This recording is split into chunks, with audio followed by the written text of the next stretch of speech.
Hi, there's Kevin with Rogue Deck Builder here with a special video here with the Streets of New Capenna just showed up at our store. So I'm going to open up a pre-release kit, and I'm actually going to use this for a league. What we do at our store is every new set that comes out, you can open up a pre-release kit and then build a 40-card deck, and then every 3 losses you can add a pack, and then every week you can also add a pack. And we also give out promos that can go into your deck, and by the end of the league you actually have a pretty snazzy standard deck. Sometimes you have some non-standard legal cards because oftentimes we open up set boosters for the packs that go in this, or some people like to open up like Jumpstart or whatnot.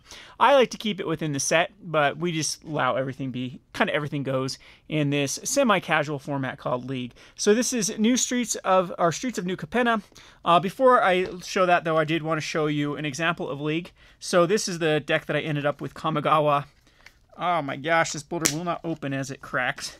That's one thing I don't like about boulders. Sometimes they get stuck in there. But here's the deck that I ended up with. Kind of fan through it with Kamigawa. You end up with a CC card deck of basically blue-white enchantments. Miko's Reign of Truth. End up with 3 of them, I believe, in here. And like Spirited Companions. But you get some neat little stuff in here by the end of the league. And it ends up being a deck that almost standard playable, I would say. Not quite, of course, but this is my favorite way of actually playing Magic is limited. I typically don't like sealed. Like this, pre-releases are fine, but typically like sealed is just a little too chaotic for me. Like you'd have to play with such a limited card pool. I like draft a little bit better, and I love leagues. Leagues are really fun because it makes you look forward to the next week where you can add a pack, and then it also makes it so that losses don't feel terrible because then you can actually get something out of losses. So yeah, this ended up just with like a equipment / enchantment strategy. See, there you go. There's a like I said, a non-legal card. The Sword of the Animus, this was a promo. Yeah, every week the people that do participate get a promo, so it incentivizes people coming in and play too. And it's just a free league. So it's just, I like it as a store because it gets people buying packs at full price. And players like it too because it gives them something to work towards. So this ended up being a quite a fun little deck. As you can see, just what it really tries to do is get a Miko's off on a flyer pretty quickly, and then he can just take over the game. So I did really well in League, had a very high win percentage with that deck. So anyway, let's go to the new Capenna, which everyone is here looking forward to. This one again is the Riveteers. Jund is my favorite color combination that comes out in these with the allied colors, like a lot of the enemy colors, like the Abzan and the, I'm trying to think of the other Simic one. What is the Simic plus Golgari? Why can't I think of the different names of these things? So previous ones, get these worthless little punch-outs. Yeah, you get +1/+1 counters, though. You can punch out. Pretty nifty there. What are those little, on the backside, little counters? Little gear counters. Maybe they're shield counters. That's what those are, shield counters. That's kind of cool, off of the pre-release pack. And we get the nothing special dice, just the normal ones. I wish they'd come out with some different colored ones again, like they've done with like Dragons or Fate Reforged back in the day. And then you get a pre-release code. Not going to show you because I'm actually going to use it. Pre-release code here and a divider. Kind of nice little divider there. This one's, yeah, it doesn't have that little edge now. That one's kind of cool for the divider. And first of all, our promo is going to be on color for this. So this is the Masked Bandits. Vigilance. Oh, no, it's a promo pack. Yeah, we're going to get a promo pack. That's going to be on. So you're going to get the 5 boosters and then a seeded pack. So, yep, we got the Rogue token. And so these pre-releases, you most likely are going to be in your color combinations because the seeded pack is going to be pretty good. So we have the Masked Bandits, a 5/5, and then you can exile it from your hand, and target land gains add the color. So this helps you fix early on. You can give a land the ability to add all of your Jund colors, and then you can pay it later on. So these are good little fixing cards. The Riveters on the Overlook, which helps you fix as well, kind of like a reverse. Or kind of like Revolving Wells, it has to crack when it comes into play. We have the Racer's Ring. I actually like these a lot. I think these are popper playable, as you can sacrifice them later on to draw cards. The Mayhem Patrol splits. It's got a blitz, so if you cast it for its blitz cards, you sacrifice it and draw a card. Menacer.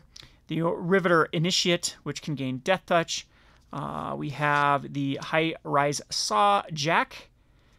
And the Goon, and the Capenna Express. So he sacrifices treasure, and then it becomes an artifact creature. So wow, pretty good actually for a 4 mana for a 6/6.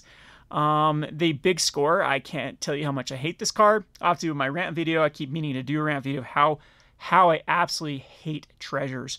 How they've warped the meta, or not warped the meta, warped the curve and the color pie. So Magic doesn't feel like it has a curve or a color pie, and they've just balanced Magic over 20 years of having like 5 and 6 drops needing to become more powerful because of how late they come out, and then treasures just they make everything ramp. I can't stand treasures. Oh, it ramp for another day. Big score. Most wanted. That's kind of cool. When it dies, create 2 treasure tokens. As I hate treasure tokens. So +2/+1, and you get some value out of it. Cleanup crew. This one's kind of cool because it's got a need to be effective, destroying an artifact, enchantment, or gaining 4 life, or exiling a card from a graveyard for 6 mana. Pretty good for this cleanup crew. So it's a nice little strictly better. We've seen these like gain 4 life, 6/6s for 6 in most sets. Well, we have the honey. I'm trying to think of that Coria one. We've had so many of them that just gain life when they come into play, and so this one actually gives you a little more versatility. And the calling a professional, players can't gain life this turn, and damage can't be prevented, and deals 3 damage to any target. That's actually a pretty sweet card. And the crew captain, it has indestructible as long as it enters the battlefield this turn. 4/2 haster. Man, is this kind of what this deck wants to do? I actually don't like the Riveteers then. If this is how it plays out, maybe it should go like Bant for the pre-release, because it just seems like you're gonna have an awkward aggressive / not aggressive deck with it. And a rare is the Riveter's Ascendancy. Whenever you sacrifice a creature, you may return target creature card with lesser mana value from your graveyard to the battlefield tap. Do this once per turn. So this one's gonna be very awkward. We did have one card that does sacrifice with the Blitz, so it's going to want to work off Blitz cards, but yeah, that's going to be very, very awkward. Does Blitz have reduction? Then it actually works with... Oh, if there's Blitz that has reduction, I can see that being actually pretty decent, but I don't know. I don't know about it. Hey, we get a double rare pack with the Structural Assault. Oh, this is our promo. So our Structural Assault says destroy artifacts and deals damage to each creature equal to the number of artifacts that were put in the graveyard from the battlefield turn. So this is actually pretty good because you can set up with your own treasures. It's kind of feel bad at that point, though. You have to use your own resources. But this is a way that can be used as a board wipe. So honestly, I'm not too happy with our promo pack. It seems all over the place, and I think if this is how the way that Riveteer is going to be, I think you should go like Bant. That has more of a mid-range feel rather than trying to be this like sort of aggressive. It's kind of how I felt with Strixhaven with the Boros. What was this? The Lorehold. Lorehold on pre-release is so weird because you end up with like this half-C deck of a deck that wanted to play like mid-range, and a deck that also wanted to play like a hyper-aggressive strategy. So I didn't like going Lorehold in Strixhaven. All right, first pack. And we'll kind of look at these cards at first, and we'll kind of rummage through these. Trample as long as it has a shield counter. Interest with the shield counter. Murder reprinted. They've made Murder pretty evergreen, printing in a lot of sets, so that's a good pull.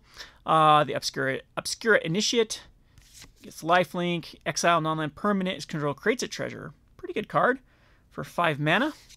Jackhammer. The High-Rise Shawjuk. We have another Mass Bandits coming up, so we have a Flying Death Toucher, Midnight Assassin, another Mass Bandits, Sparge Adjudicators, which is like the Mass Bandits, but for Bant. We have the Skybridge Tower, a Silencer, enters the battlefield, it connives, and when it dies, target creature opponent controls minus X, where X is the power. So connive allows you to draw, then discard a card, and if you discard a non-land card, it gets a +1/+1 counter. So it can end up being a 2/2 looter if you have a non-land. And then when it dies, it can deal damage equal to its power. Not a bad card. We have the Glittering Stockpile, which is a treasure basically that keeps adding. So you can start adding to more treasures. So we have this little combo here with the Structural Assault. But again, this deck definitely wants to be like a mid-range control so far. We have nice little Death Touchers, though. So actually, we have some pretty decent stuff to go with it. The Swooping Protector. Flash flying, enters the battlefield with a shield counter, 2/1. Pretty decent. You can flash it and kill something and kind of leave it behind. And Encore Mythic, this is pretty good. The Body Launderer, 3/3 for 4 mana, Death Touch. Whenever non-token creature you control dies, the Body Launderer connives. So you control, another non-token creature you control dies. So it's good with sacrificing effects as well. And when it dies, return another non-rogue creature card with equal or lesser power from your graveyard to the battlefield. So again, connive is going to keep this guy a little bit bigger and pretty decent. So it has to have a non-rogue card. Yeah, super, super good. Value in a limited environment. So with the Body Launderer, and we have a Mountain and a Copy token. Okay, so guess you can get shield tokens out of packs, and let's go with the big score again. So lots of ways to make treasures, and with our structural assault. So that definitely is a viable strategy. We have the Socialite. Gets +1 on turn whenever another creature enters the battlefield. The Fake Your Own Death. Disdainful Stroke. The Guidance. Sticky Fingers. Enchanted creature has Menace, and when it deals combat damage to player, create a treasure token. When it dies, draw a card. Pretty decent value card for sure. Racer Ring it's on color. Another Mayhem Patrol. The Ominous Parcel. You can search your library for basic land card, reveal it, put in your hand, or sacrifice it to deal 4 damage to a creature. So it can fix or be removal, but it's a little bit slow for removal. Pretty decent little card, though, in limited, because it's going to be doing what you want it to do. Waterfront District, a Night Clubber, 2/2, and enters the battlefield. Creatures your opponent control get -1/-1 until end of turn. Wow, this card's actually kind of good for standard. It's a way to deal with some of those tokens. Not a lot of 1/1 tokens. Yeah, rogue tokens out there. The problem is tokens are both 2/2s and 1/1s in the format. But it has Blitz to sacrifice it at the beginning of the next end step. So, way to get that sacrifice effect, though. Costs 2 less of it. There's a blue permanent, can't be countered, and deals X damage to our creature, Planeswalker. Nice little removal spell. Spells one less for each citizen, Angel Advisor. And our rare is a Scheming Fence, 2/3, enters the battlefield, choose an online permanent, activate abilities of the chosen permanent cannot be activated. So a nice little card for humans, for sure, as a kind of a Death and Taxes Humans type strategy to shut down. Scheming Fence is all activate abilities of the chosen permanent, except for loyal abilities. You may spend mana. Oh, that's cool. So you can stop what your opponent's doing and then get the activated abilities that Scheming Fence is doing. Really cool card, actually. This one might be one of the better cards out of the format. And we get our first full art of the Swamper Swamp. So far, even with 3 packs left, we probably are on color with the Jund. We have the Witty Roastmaster. Creature enters the battlefield under your control. Deals 1 damage to each opponent. That's actually pretty sweet. Wow, this is so pauper playable. It's an Impact Tremors on a card. That is really cool. So there's a lot of combos you can do with this. With reanimation, if you can reanimate everything back to your grave from your graveyard to the battlefield, there's got to be ways to break this. Because yeah, we'll hit it, trigger itself, but multiple copies will trigger each other. And so I wonder if I can break this card in standard. I do need to make my top 10 cards to brew with. I bet this will make my top because it's such a Kevin card for sure. So the Civic Gardener, when it attacks an untap target creature or land for a 2/2 for 2 with a nice little upside. The Maestro's Initiate. Exile it from your graveyard, draw 2 cards and discard a card, and it's on color, so it does have this Grixis, but it's either one, so this definitely will make our list. The Make Disappear, Rafine's Informant, another Sticky Fingers, Body Dropper, whenever you sacrifice another creature, wow, we really want to be sacrificing creature, you put a +1 on the counter, and that allows us to sacrifice a creature to give it Menace until end of turn, but it does cost 2 to give it Menace, which is kind of weird. But then it starts to get bigger and bigger.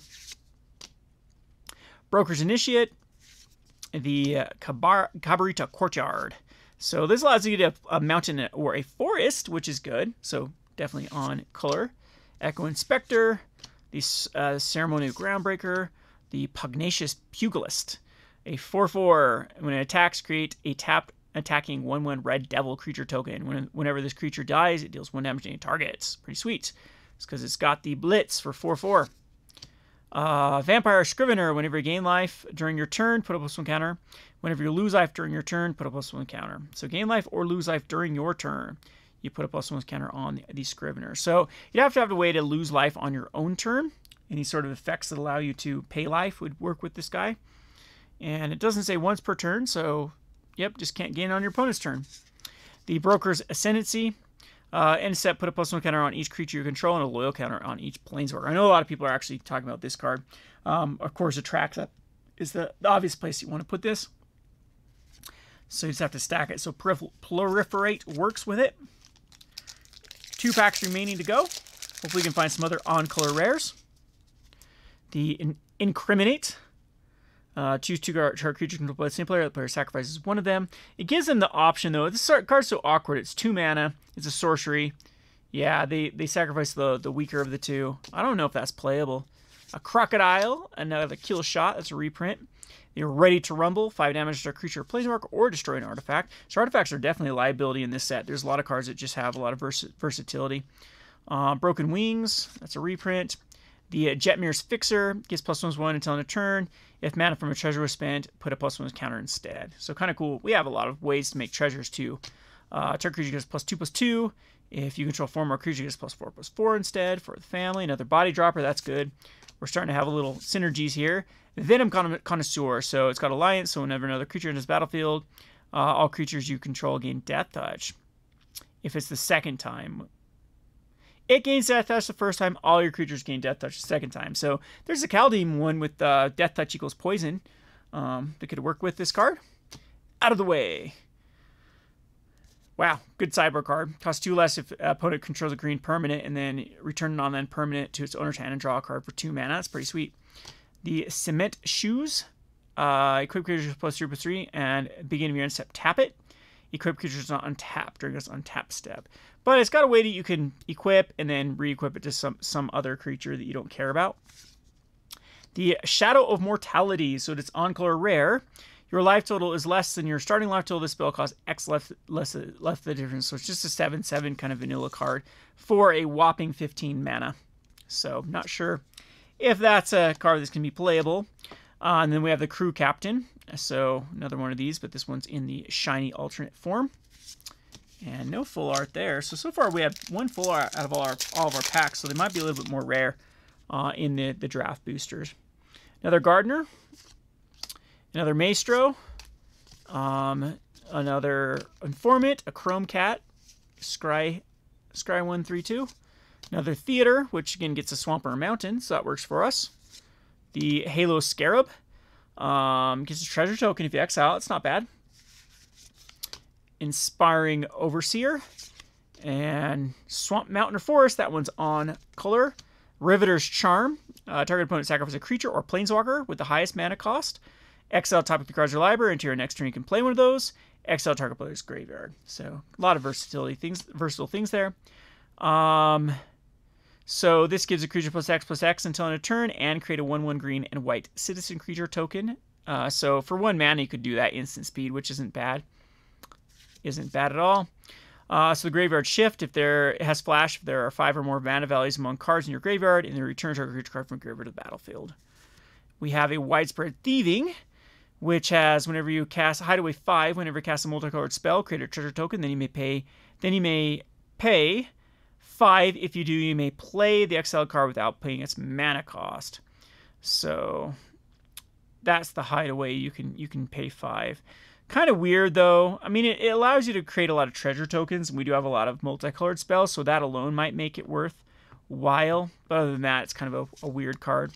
Another Ready to Rumble, and there's a Full Art Island. So we got 2 Full Art Islands out of the mix. So that's kind of the pre-release one that was opened. They're definitely, wow, we're missing some bombs here.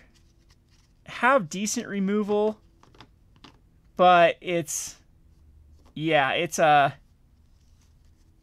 kind of weird. Wow, kind of weird for sure. Oh, I'm rereading the Structural Assault. It's much better than I thought. So you don't have to sacrifice the treasures to or destroy them when it comes in. It's just how many artifacts were put in the graveyard. So you can actually pay treasures with this, and then they'll still count. I was just looking, food for thought there. But yeah, I definitely could have done better with this, but because it's definitely is very, very awkward with how this is working. But I mean, it's got legs for sure. I'll have to build a deck and showcase you as the league goes on to see how this is updating. But there you have it, the Riveters pre-release pack opening. And go join your local game store for the pre-release and encourage them to do leagues. Leagues are very, very fun.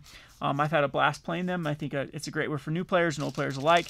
To new players, it's a great way to build your collection. You get to open up packs and actually use them rather than just open up packs for no reason. So you get that gambling feel of opening packs, plus you get to play with the packs. So highly encourage you to start a league of your own with your friends too, as a way to do so. Anyway, I hope you enjoyed this video. This has been Kevin with Rogue Deck Builder. Thanks for watching.